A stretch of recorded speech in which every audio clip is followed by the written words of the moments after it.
الحمد لله نعمده ونستعينه ونستغفره ونعوذ بالله من شرور أنفسنا ومن سيئات أعمالنا من يهده الله فلا مضل له ومن يضلل فلا هادي له وأشهد أن لا إله إلا الله وحده لا شريك له وأشهد أن محمدا عبده ورسوله أما بعد.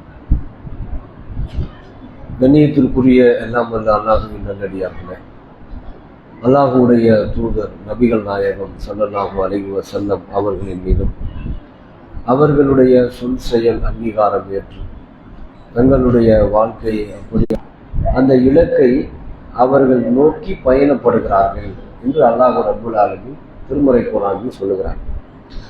ஃபஸ்தபீகுல் கைராத், நன்மைகளுக்கு முந்திக் கொள்ளுங்கள். உங்கள் இலக்கை நோக்கி நீங்கள் பயணிக்கிறீர்கள். அப்படி பயணிக்கின்ற பொழுது நன்மைகளுக்கு முந்திக் கொள்ளுங்கள். ஏன் நீங்கள் நன்மைகளுக்கு முந்திக் கொள்ள வேண்டும் என்று சொன்னால், ஐனமா தக்கூனு யாத்தி பிக்குமுல்லாகும் ஜமியா, நீங்கள் எங்கே இருந்தாலும் உங்கள் அனைவரையும் அல்லாஹ் கொண்டு வருவான். இன்னல்லாக அலா குல்லி செய்யும் கதி, அனைத்து பொருட்களின் மீதும் அல்லாஹ் ஆற்றல் உடையவன் என்று அல்லாஹ் ரப்புல் ஆலமீன் மனிதர்களுக்கு உபதேசம் செய்கிறான். எல்லா மனிதர்களுக்கும் ஒரு இலக்கு இருக்கிறது. அந்த இலக்கை நோக்கி நீங்கள் பயணிக்கிறீர்கள். அப்படி பயணிக்கின்ற போது நன்மைகளுக்கு முந்திக் கொள்ளுங்கள் என்று அல்லாஹ் ரப்புல் ஆலமீன் உபதேசிக்கிறான். அப்படி நீங்கள் முந்திக் கொள்ளவில்லை என்று சொன்னால் என்னிடத்தில் கொண்டு வரப்படுவீர்கள். அன்றைக்கு அது குறித்து நீங்கள் விசாரிக்கப்படுவீர்கள். எதற்காக நீங்கள் நன்மைக்கு முந்திக் கொள்ளவில்லை? பெரும்பாலும் இன்றைக்கு மனிதர்களிடத்தில் இருக்கிற பெரும் பழக்கம் என்ன அப்படின்னு கேட்டால், நன்மைகளுக்கு முந்திக் கொள்வதை விட நன்மைகளுக்கு பிந்திக் கொள்வதைத்தான் அதிகமாக பார்க்க முடிகிறது. அதற்கு 1000 காரணங்களை மனிதர்களால் சொல்ல முடியும். ஆனால் நன்மைகளுக்கு முந்திக் கொள்ள வேண்டும் என்பதில் தான் பெரும் நன்மை இருக்கிறது என்பதை நாம் புரிந்து கொள்ள வேண்டும். இப்போ ரசூல் ஸல்லல்லாஹு அலைஹி வஸல்லம் அவர்கள் ஃபஜ்ர் தொழுகை குறித்து சொல்றாங்க, இஷா தொழுகை குறித்து சொல்லுகிறார்கள். யார் ஃபஜ்ர் தொழுகையிலும் இஷா தொழுகையிலும் முதல் வரிசையில் நிற்கிற நன்மையை அறிந்து கொள்வார்களே ஆனால் அவர்கள் தவழ்ந்தாவது பள்ளிவாசலுக்கு வருவார்கள், சீட்டு குலுக்கி போட்டுக் கொள்வார்கள் என்று ரசூல் ஸல்லல்லாஹு அலைஹி வஸல்லம் சொல்றாங்க. ஒரு முதல் சப்புல ஒரு 10 பேர் தான் நிற்க முடியும் அப்படிங்கிற இடத்துல அந்த நன்மையை அறிந்து கொண்டால் 20 பேர் வந்துட்டாங்க. இப்போ இந்த 20 பேர் என்ன செய்வாங்களாம், நான் எனக்கு தான் முதல் சப்பு, நான் தான் முன்னாடி நிற்பேன் அப்படின்னு சொல்லி சீட்டு குலுக்கி போட்டுக் கொள்வார்கள். அப்படி சீட்டு குலுக்கி போட்டு எடுத்து அதில் 10 பேர் முன்னதாக நிற்பார்கள். அதுக்கு அதுதான அர்த்தம். தவழ்ந்தாவது பள்ளிவாசலுக்கு வருவார்கள் அப்படின்னா, தவழ்ந்து யார் வருவா? நல்ல திடகாத்திரமா இருக்கிற இளைஞனா தவழ்ந்து வர போறான்? உடல்நிலை ரொம்ப முடியாம இருக்கிற ஒரு மனிதர் அல்லது வயது முதிர்ந்த ஒரு மனிதர் அவர் என்ன செய்வாரு?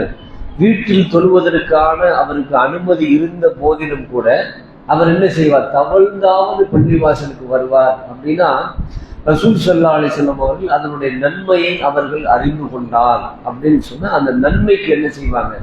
முந்திக் கொள்வார்கள். அப்படிங்கிற அடிப்படையில அல்லாஹ்வுடைய ரசூல் அவர்கள் சொல்லுகிறார்கள். அப்ப நன்மைக்கு முந்துவது என்பது வாழ்வியலுடைய பெரும் சிறப்பு, மறுமைக்கான சிறப்பு. ஏன்னா நன்மை செய்வதற்கு எப்பொழுதெல்லாம் மனிதன் முந்துகிறோமோ அப்பெல்லாம் நல்ல காரியங்களில் நம்முடைய வாழ்வியலை செலவழிக்க முடியும். நீங்க தப்லீக் ஜமாத்துல போய் பார்த்தீங்கன்னா ஒரு மசூரா போடுவாங்க, 3 நாள் ஜமாத்து அப்படின்னு சொல்லி போகும்போது 72 மணி நேரம் அதுல இருக்கும். அப்போ போன உடனே அமீர் சாப் தலைமையில ஒரு மசூரா போடுவாங்க. அந்த மசூராவில் என்னன்னா சில அஜெண்டாக்களை வச்சு மசூரா செய்வாங்க. சமைக்கிறது யாரு, தாளீம் வாசிக்கிறது யாரு, கஸ்து போறது யாரு, அப்புறம் உள்ள உட்காந்து தாளீம் படிக்கிறது யாரு, இதெல்லாம் ஒரு மசூரா செய்வாங்க. அப்படி மசூரா செய்யும் பொழுது அமீர் முன்னாடியே சொல்லுவார், நான் எந்த அஜெண்டாவை வச்சு கருத்து சொன்னாலும் நான் எல்லாரும் கை தூக்கிறணும் அப்படின்பார். எல்லாரும் நான் அப்படின்னு கை தூக்கிறணும், அமீரின் முடிவே இறுதியானது, அவர் தேர்ந்தெடுப்பாரு அப்படின்னு சொல்லுவாங்க. அப்ப சமைக்கிறது யாரு அப்படின்னு பேச வரும்போது நான் சமைக்கிறேன் அப்படின்னு எல்லாரும் கை தூக்குவாங்க. ஆனா அதுல சமைக்க தெரியாதவங்க தான் நிறைய பேர் இருப்பாங்க. சமைக்க தெரிஞ்சவர் யாருன்னு அவருக்கு தெரியும். ஆனா அவர் என்ன செய்வார்னா, அமீர் அந்த நன்மைக்கு முந்தி கொள்ள வேண்டும் அப்படிங்கிறதுக்காண்டி அதை முன்னாடி சொல்லி கொடுப்பாரு. சமைக்கிறேன் அப்படிம்பாங்க. உடனே அவர் என்ன செய்வார், இவர் தான் சமைக்கணும், அமீருடைய முடிவு அப்படின்பாரு. அவர் சமையல்.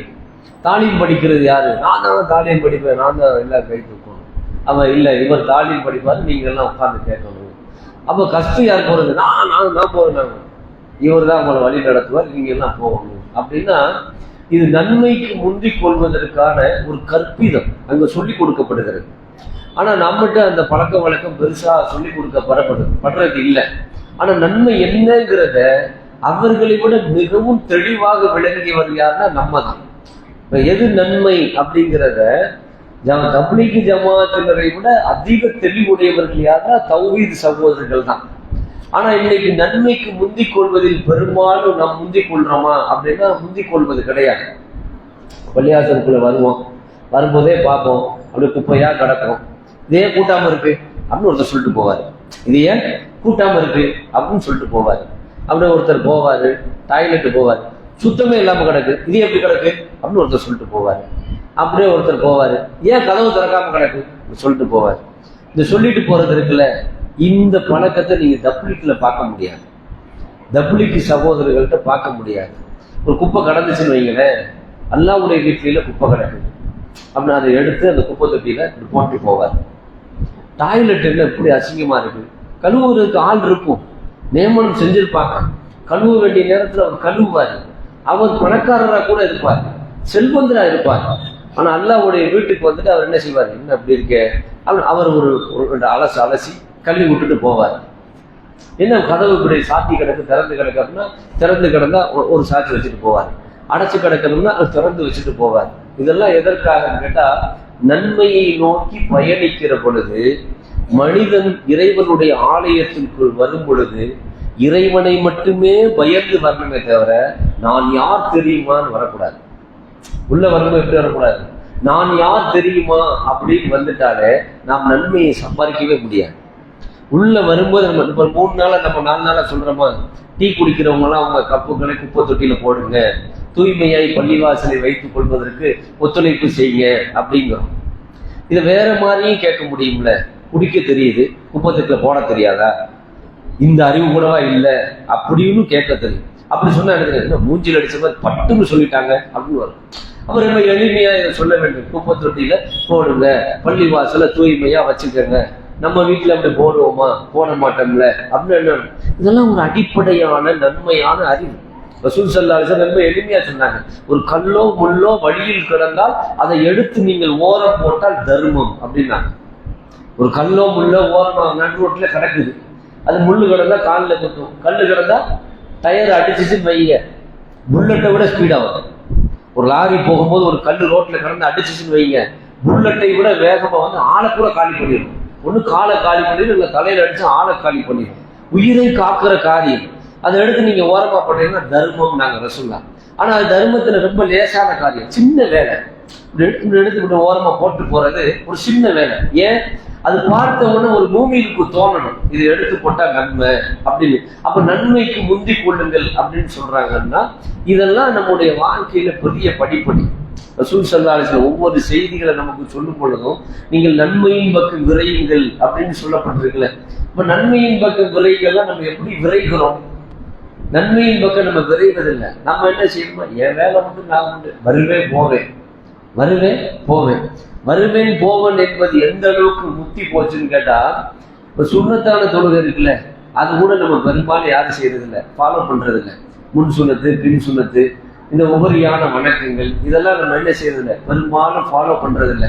ஏன்னா நமக்கு நிறைய புரிஞ்சுக்கிட்டோம், இஸ்லாத்தை நிறைய புரிஞ்சுக்கிட்டோம். செய்யணும்னா செய்யலாம், செய்யாம இருக்கணும்னா இருக்கலாம். இது மிகப்பெரிய ஒரு தெளிவு, நம்ம அடைஞ்ச மிகப்பெரிய தெளிவு என்ன தெரியுமா, செய்யணும்னா செய்யலாம், செய்யாம இருக்கணும்னா இருக்கலாம்.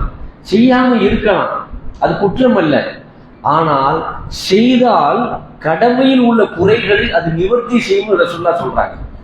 நீங்க உபரியான வணக்கம் செய்வீங்கல்ல, ஃபர்லான தொழுகை நம்ம தொழுகிறோம், கரெக்டாக செஞ்சுட்டோம் அப்படின்னு யாராவது சொல்ல முடியுமா, என் ருக்கு கரெக்டா இருந்துச்சு, என் சுஜூது கரெக்டா இருந்துச்சு, நல்ல தனித்தனியா ஒவ்வொரு சகோதரத்தையும் நீங்க உங்க நண்பர்கள் வட்டாரத்துல ருக்கூல என்னப்பா சொல்லணும் அப்படின்னு கேட்டு பாருங்க, சுஜூதுல என்ன சொல்லணும் அப்படின்னு கேட்டு பாருங்க. என்ன சொல்லணும்லாம் எனக்கு தெரியாது, இமாம் அல்லாஹ் அக்பர் நான் புரியுறேன், அவ்வளவுதான்.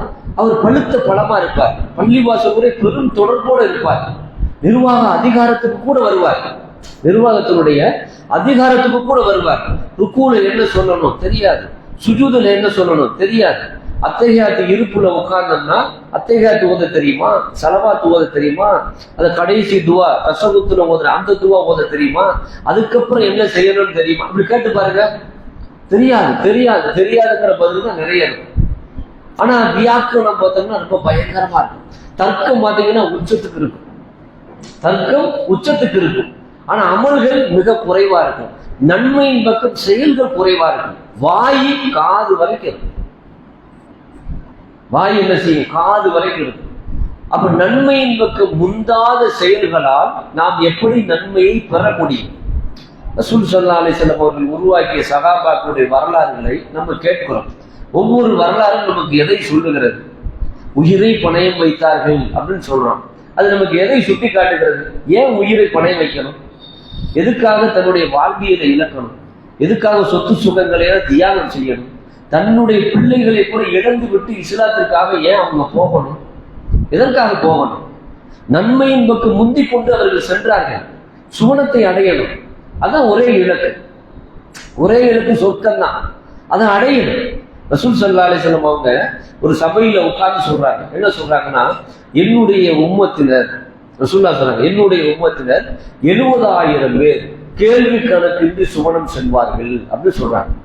சொல்லி ரசூல் ஸல்லல்லாஹு அலைஹி வஸல்லம் முடிக்கல, முட்டுச்சு. அந்த நேரத்துல உகாசா எந்திரித்தார், அல்லாஹ்வுடைய தூதரே, அவர் மேல ஒரு கருப்பு கட்ட போட்ட துண்டு போட்டிருக்காரு, அதை அப்படி எடுத்து இப்படி எந்திரிச்சு சொல்ற, அல்லாஹ்வுடைய தூதரே, அது நான் ஒருவனாக இருக்கணும் அப்படிங்கிற. ரசூல்லா சொல்லி முடிக்கல, 70,000 பேர் கேள்வி கணக்கின்றி சுவனம் செல்வார்கள் சொன்ன உடனே ஒரு சரக்கு ஒரு துன்பத்திற்கு காமிச்சார், நான் ஒருவனாக இருக்கணும் அல்லாஹ்வுடைய தூதரே, அதில் நீரும் ஒருவர் தான் நாங்க ரசூல்லா. ஆஹா, இவர் முந்திட்டாரு, ஒரு அன்சாரியை வச்சு நான் நம்ம உக்காசா முந்தி கொண்டார், உட்கார் அப்படின்ட்டாங்க. அப்ப யார் முந்தினார்களோ அவர் சுவனம் சென்றார் அப்படிங்கிற நன்மாராயத்தை உலகத்திலே நம்ம பார்க்கிறோம்னா, நாம இந்த உலகத்துல வாழும் பொழுது குறைகளை ஆய்வு செய்வதிலே பெரும் விற்பனர்களாக இருக்கக்கூடாது. நம்முடைய வேலை என்னன்னா, பிறருடைய குறைகளை ஆய்வு செய்து கொண்டே இருக்கிறது. எவன் சரியா இருக்கான், எவன் சரியா இல்லை, இதுக்கு நம்ம நியமிக்கப்படல. ஒமா ஹலகத்துல் ஜின்ன வல் இன்ஸா இல்லா லியஅபுதுன், ஜின்களையும் மனிதர்களையும் என்னை வணங்க படைச்சிருக்கிற தவிர பிறர் குறைகளை ஆய்வு செய்ய ரப்பு படைச்சிருக்கானா? நம்ம சிந்திச்சு பார்க்கணும்ல. என்னை ஏன் படைத்தான் என்பதை நாம் சிந்திக்காமல் படைக்கப்பட்ட இவன் என்ன செய்கிறான் என்பதை நான் பார்த்து கொண்டே இருந்தா என் வாழ்க்கை எப்படி உருப்படும்? நான் எப்படி முன்னேற முடியும்? நான் எப்படி இபாதத்துகளை வணக்க வழிபாடுகளை செய்ய முடியும்? நன்மைகளை அதிகமா செய்ய முடியும்? இதெல்லாம் ரொம்ப கவனமா இருக்குல்ல. வாழ்க்கையில ரொம்ப கண்ணை பாதுகாக்கணும், காதை பாதுகாக்கணும், நாவை பாதுகாக்கணும். கண்ணு நாவு இதெல்லாம் என்ன அல்ல விசாரிப்பேங்கிறான். கண்களை விசாரிப்போம், நாவை விசாரிப்போம், நீ கேட்ட செவியை நாம் விசாரிப்போம். அன்னைக்கு பதில் சொல்ல முடியாது, உன் வாய்க்கு பூட்டு போட்டுருவோம். கைகளை விசாரிப்போம், கை பேசும் காலு பேசுங்கிறாங்க. கை பேசும் காலு பேசும்.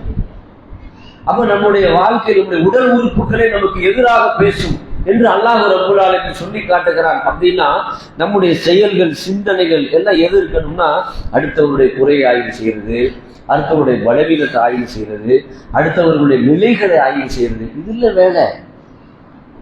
என் கபூர் குழிக்கு நான் என்ன பதில் சொல்ல போறேன்ற பயம் இருக்கணும் முதல்ல.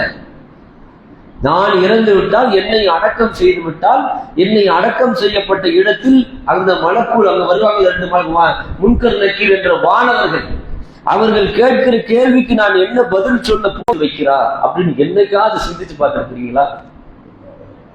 100 பேர் 120 பேர் சாப்பிட்றாங்க, நல்லா போதுமானவன். அந்த 120 பேருக்கு யார் எடுத்து வைக்கிறான்னா, இந்த விளையாண்டுக்கு இருக்க பசங்க தான். இந்த வெளியில விளையாண்டுக்கிட்டு இருக்காங்கல்ல, இவங்க தான் 4 மணிக்கு ஆரம்பிப்பாங்க.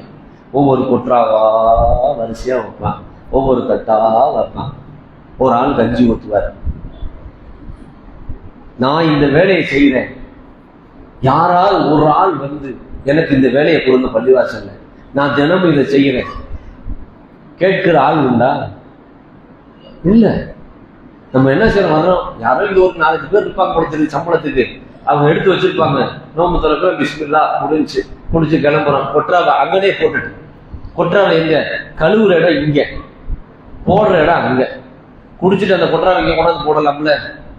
அதை ஒரு 2 சின்ன பையன் கட்டிட்டு வராங்க. சின்ன பையனை வேலை வாங்கினா உலகத்துல என்ன சட்டம் தெரியுமில்ல? உலகத்துல என்ன சட்டம்? சிறார்களை பணிக்கு அகத்திருக்கிறீங்களான்னு சொல்லி இந்திய அரசியல் சட்டம் கடுமையா பாதி. ஆனா அவங்க நம்ம பள்ளிவாசல் நம்ம வீடு சொல்லி அந்த பெரிய உணர்வுகளே இல்லாமல் நாம இதை செய்யணும் அப்ப ஓடிடுவாங்க. அப்ப இதுல பெரிய நன்மைக்கு முந்துறது யார் இருக்கணும்? பெரியாட்கள் தானே இருக்கணும், பெரியாட்கள் தானே இருக்கணும். சரி தம்பி நீ உட்கார, நான் பார்க்க இப்போ உட்கார சொல்லுகிற ஆட்களை பார்க்க முடியலையே. அவன் என்ன, அதாவது அவன் ஒரு நல்லதை செய்யறான், அது ஒரு நல்ல பழக்கத்துக்கு வரும். ஆனா இது சரியானதா அப்படின்னா அது சரியில்லை. யாரோ எவரோ என்னமோ நடக்குது அப்படின்னா எப்படி இருக்கும் வாழ்க்கை? இப்படி நம்ம குடும்பத்துல இருக்க முடியுமா? என் சம்சாரம், என் பிள்ளை, அது வீடு, அது வாசல், அது இருக்கு அப்படின்னா என்ன நடக்கும்? ஒரு நாள் எல்லாமே ஒண்ணும் இல்லாம போயிடும். அப்ப அல்லாஹ் ரப்புல் ஆலமீன் சொல்றாங்க, உங்களுக்கு இலக்கு இருக்கு, இலக்கை நோக்கி நீங்க பயணிக்கிறீங்க. டாக்டர் ஆகுவீங்க, இன்ஜினியர் ஆகுவீங்க, மேனேஜர் ஆகுவீங்க, அரசியல்வாதி ஆகுவீங்க, என்னமோ ஆவீங்க. நன்மைக்கு முந்திக்கங்க. எந்த இடத்துக்கு போனாலும் நன்மைக்கு முந்திக்கிறணும். நன்மையை செய்யாம உலகத்துல வாழ்ந்து கொண்டே இருந்தா வறுமையில் பெரு நஷ்டமாயிடும். ரசூல் ஸல்லல்லாஹு அலைஹி வஸல்லம் அவங்க ரசூல்லா சொல்றாங்க, யார் ஒரு ஜோடி பொருளை அல்லாஹ்வுடைய பாதையில் தர்மம் செய்கிறாரோ, யார் ஒரு ஜோடி பொருளை அல்லாஹ்வுடைய பாதையில் தர்மம் செய்கிறாரோ அவர் தொழுகையாளியாக இருந்தால் தொழுகை என்ற வாசல் வழியாக சொர்க்கத்துக்குள் போவார். அவர் நோன்பாளியாக இருந்தால் ரய்யான் என்கிற வாசல் வழியாக சொர்க்கத்துக்குள்ள போவார். அவர் ஜிஹாது செய்யக்கூடியவராக இருந்தால் ஜிஹாத் என்கிற வாசல் வழியாக சொர்க்கத்துக்குள்ள போவார். அவர் சதக்கா செய்யக்கூடியவராக இருந்தால் சதக்கா என்கிற வாசல் வழியாக சொர்க்கத்துக்குள்ள போவார் என்று ரசூல் ஸல்லல்லாஹு அலைஹி வஸல்லம் சொல்றாங்க. சொன்ன உடனே என்ன சாதாரண நம்ம கேட்டோம், ஐயோ இப்போ அப்படின்னு இல்லை. அபூபக்கர் சித்திக் ரலியல்லாஹு அன்ஹு அல்லாஹ்வுடைய தூதரே, ஏதாவது ஒண்ணு செஞ்சு ஏதாவது வழியில ஒருத்தர் போயிடுவார், ஏதாவது ஒண்ணு செஞ்சு ஏதாவது ஒரு வழியில ஒருத்தர் போயிடுவார். இந்த எல்லா வழியிலையும் போராள் இருக்காரா அப்படின்னு, அது நீர் ஒருவரா இருக்க வேண்டும் என்று நான் ஆதரவு வைக்கிறேன். நாங்கள் சொல்லலாம், அதில் நீர் ஒருவராக இருக்கு. எவ்வளவு ஆசை பார்த்தீங்களா? நன்மைக்கு முந்துவதில் மனிதனுக்கு எத்தனை பெரிய ஆசை. சரி, நம்ம 1-2 நம்மகிட்ட குறை இருக்கு, தொழுகையை கரெக்டா இருக்கும், தொழுகை வழியாவது சொர்க்கத்துக்குள்ள போயிடுவோம், நம்ம ஜிஹாது பண்ணியாவது சொர்க்கத்துக்கு போயிடுவோம், நோன்பு வச்சிருக்கிறோம் ரய்யான் வழியா போயிடலாம். இந்த மாதிரி சிந்தனை தானே நமக்கு ஓடும் இன்னைக்கு. அதனால தானே பரந்து மட்டும் தொழுதா போதும், சுன்னத்தெல்லாம் நமக்கு தேவையில்லை அப்படின்னு நம்ம நினைக்கிறோம்ல. ஒரு பள்ளிவாசல்ல பாருங்க, ஒரு தியேட்டர் இருக்குங்க, சினிமா தியேட்டர். ஒரு சினிமா தியேட்டருக்குள்ள போனோடனே அவன் சீட்ல நம்பர் கொடுக்குறேன், இந்த நம்பர்ல தான் நீங்க உட்காரலாம், அடுத்த சீட்ல நீங்க உட்காரக்கூடாது அப்படிங்கிறான். பள்ளிவாசல் போனோம், எத்தனை செருப்பு, ஏதாவது ஒழுங்கா இருக்கா? இந்த இடத்துக்கு மேல இங்கிட்டு கலட்டாதீங்கன்னா இங்கிட்டு இருந்து பறந்து இங்க வருது, இங்க இருந்து கலட்டாதீங்கன்னா அங்க இருந்து அங்க பறந்து வருது. ஏன் ஒவ்வொருத்தரையும் ஒவ்வொரு ஜோடி செருப்பையும் அப்படி ஒவ்வொரு வரிசையா எடுத்து செவத்தோரமா வச்சுட்டு வர நன்மையை செய்கிறோம். ஒரு சினிமா தியேட்டருக்கு போனா கூட இப்படிதான் உட்காந்துருக்கிறாங்க. ஒரு ட்ரெயின்ல நீங்க ரிசர்வேஷன் பண்ணா இதுலதான், இந்த பெர்த்ல தாங்க நீங்க படுக்கணும் அப்படிங்கிறாங்க. ஒரு பெர்த் பஸ்ல ஏறி நீங்க உட்கார சீட்ல டிக்கெட் எடுத்துட்டு அந்த பஸ் சும்மாவே போனாலும் பெர்த்ல போய் படுக்க முடியாது. அதுக்குன்னா 900, இதுக்குன்னா 700. செருப்பு அணிவதை சொல்லி கொடுத்த ஒரே தலைவர் அல்லாஹ்வுடைய ரசூல் தான். உலகத்துல வேற எவனும் சொல்லி தரல. கொடி கொடின்னு சொல்லுவான், போராடுன்னு சொல்லுவான், போர் செய்யுமா, அணு ஆயுதங்களை தயார் பண்ணுவான், எல்லாம் பண்ணுவான். செருப்பு போடணுங்கிறத உலகத்துல எவனாலும் சொல்லி கொடுத்தாங்க? ரசூல்லா சொல்லி கொடுத்தாங்க. நீங்கள் செருப்பு அணியும் போது வலது காலில் அணியுங்கள், இரண்டாவது இடது காலில் அணியுங்கள். செருப்பை கலட்டும் போது இடது காலை கலட்டுங்கள், பிறகு வலது காலை கலட்டுங்கள். ரசூல்லா சொன்னாங்க. செருப்பு அணிவதை சொல்லிக் கொடுத்த ஒரு தலைவர்.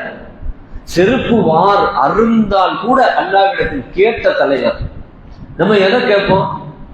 ஐசியூல சேர்த்திருந்தா பிரார்த்தனை செய்வோம், அதானே? அப்பதானே அல்லாவுடைய நினைவு படுற மாதிரி நம்ம சூழ்நிலை இருக்குது. என் செருப்பு வார் அருந்தால் கூட இறைவா என் செருப்பு வார் அருந்து விட்டது, எனக்கு ஒரு செருப்பு வேணும். செருப்பு வேணும்னு கேட்கணுமாங்க, எல்லாமே ரப்பிட்ட கேட்கணும். அப்படி சொல்லிக் கொடுத்த அல்லாஹ்வுடைய ரசூல் உலகத்தின் ஒழுக்கவியலை கற்றுக் கொடுத்த ஒரு மார்க்கம் நம்மகிட்ட அதுல கொஞ்சமாவது இம்மி அளவாவது தென்படுதா? எப்படி இருக்கு பாருங்க. அப்படியே உட்கார்ந்த இடத்துல இருக்கும். இப்ப 10 சேர் 20 சேர் கணக்குல இருக்கணும்ல. இப்ப நான் வாகரத வனான் இருந்துலாய் ரப்பில் ஆலமீன் அஸ்ஸலாமு அலைக்கும் ரஹ்மத்துல்லாஹி முடிக்கிறேன். அந்த 10 சேர் அப்படிதான். உட்கார்ந்த சேரை எடுத்து வரிசையா வரணும். நம்ம உட்கார்ந்தது தானே, அதை எடுத்து ஒரு சேருக்கு மேல இன்னொரு சேரை போட்டு வச்சுட்டு போவோம். ஒரு ஓரமா இருக்கட்டும், பள்ளிவாசல் மீட்டிங் காலா வரிசையா 25 சேருக்கு சுத்தி கிடக்குறதுக்கு அப்படி இல்லையில. ஜும்மா நாள்ல பாக்குறோம்ல, இந்த ஏரியா பூரா சேரா இருக்கும், இந்த ஏரியா பூரா சேரா இருக்கும். தொழுது முடிச்சுட்டாங்கல்ல, ஒரு சேர் எடுத்து இன்னொரு சேருக்குள்ள போட்டு ஓரமா வச்சுட்டு போலாம்ல. இந்த ஒழுக்கத்தை வந்து பள்ளிக்கூடத்தில் போய் படிக்கணுமா? தான் உட்கார்ந்து படுத்து கிடக்கிற பாயை எடுத்து வைக்க தெரியுதா? முதல்ல நோன்பாளிதான், கிருக்குன்னு வருதுதான், சாஞ்சுதான் படுக்கிறோம். வக்து வந்த வரைக்கும் படுக்கிறோம்ல, படுத்த பாயை எடுத்து ஓரமா வச்சுட்டு போனோம்ல, அப்படியே உதறி விட்டுட்டு போனா இது என்ன ஒழுக்கம்? இதெல்லாம் நன்மையை நோக்கி பயணிக்கிற சில அலட்சியத்தை நோக்கிய பயணம், அலட்சியத்தை நோக்கிய பயணம். இது சமுதாயத்தினுடைய பெரிய வளர்ச்சியெல்லாம் காட்டாது. இதெல்லாம் வந்து மோசமான செயலினுடைய விளிம்பு நிலை. இந்த செயல் எல்லா இடத்திலும் வெளிப்படும். இந்த செயல் என்ன செய்யும்? எல்லா இடத்திலும் வெளிப்படும். எல்லா இடத்திலும் வெளிப்படும் போது நம்மளை விட நாகரிகத்தில் உச்சமாக இருக்கிறவன் மிகவும் துச்சமா நம்மளை மதிப்பான்.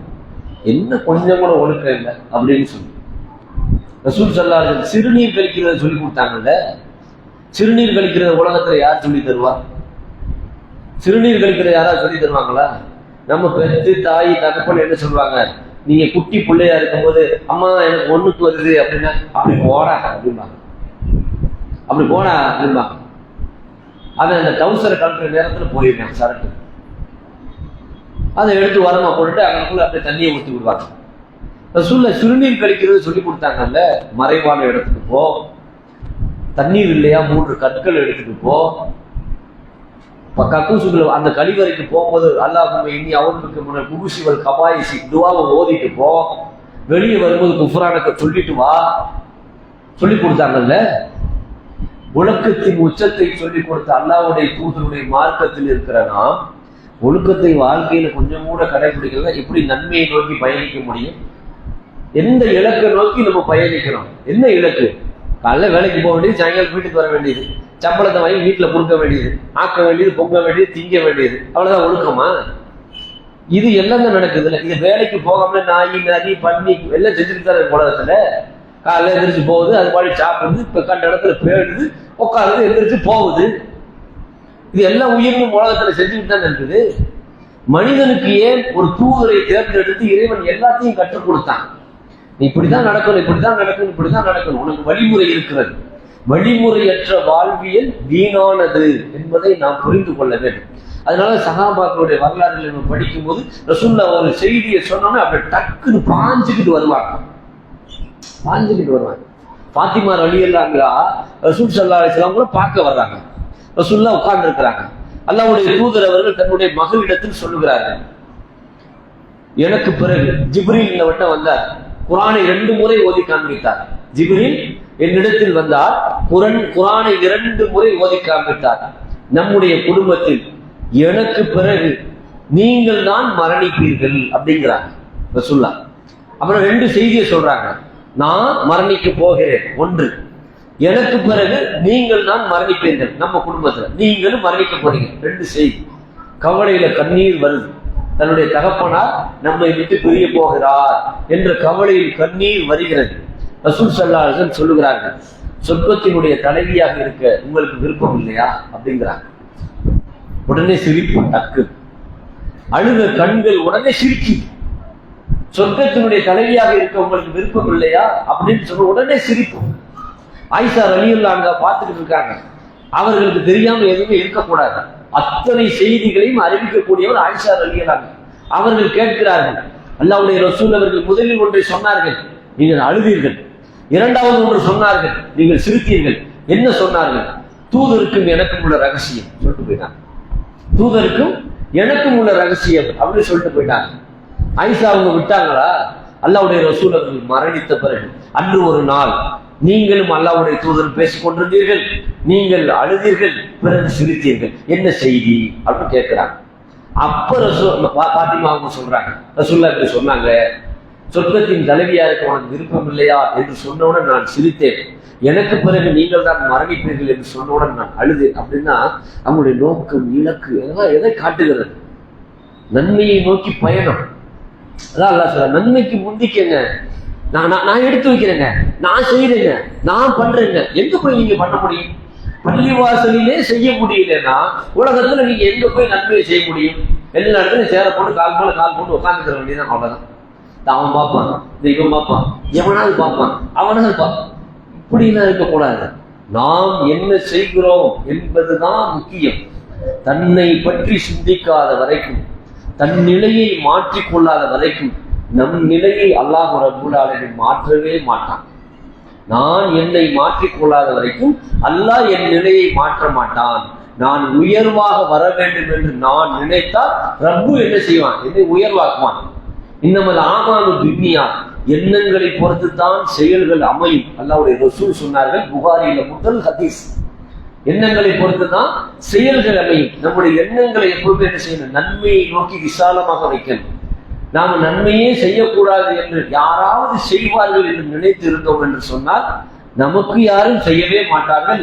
இப்படியே பெருகி பெருகி பெருகி பெருகி ஒரு மன்னருடைய உத்தரவின் அடிப்படை அண்டாவில் அனைவரும் தண்ணீரை ஊத்துனாங்கல்ல, அந்த மாதிரி ஆயிரும் நம்ம வாழ்க்கை. பால் ஊத்துன்னு சொன்னார் மன்னர், மக்கள் எல்லாம் வந்து அண்டாவில பால் ஊத்துங்கன்னாரு. எல்லா பேரும் என்ன நினைச்சான்? எல்லாரும் பால் ஊத்துவான், நம்ம ஊத்துற ஒரு டம்ளர் தண்ணி தெரியவா போகுதுன்னு ஊத்துனான். ஊத்துனவெல்லாம் நினைச்சு தண்ணியை தான் ஊத்திருக்கான்.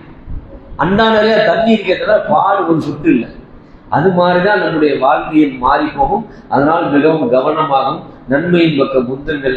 ஒவ்வொரு காரியங்களையும் ஆர்வம் எடுத்து செய்யுங்கள். அல்லாஹ் மிகப்பெரிய கூலியை நமக்கு அருள இருக்கிறான். இன்னும் நிறைய மார்க்கத்துல நன்மையை முந்துகிற செய்கிற நிறைய செய்திகள் இருக்கிறது.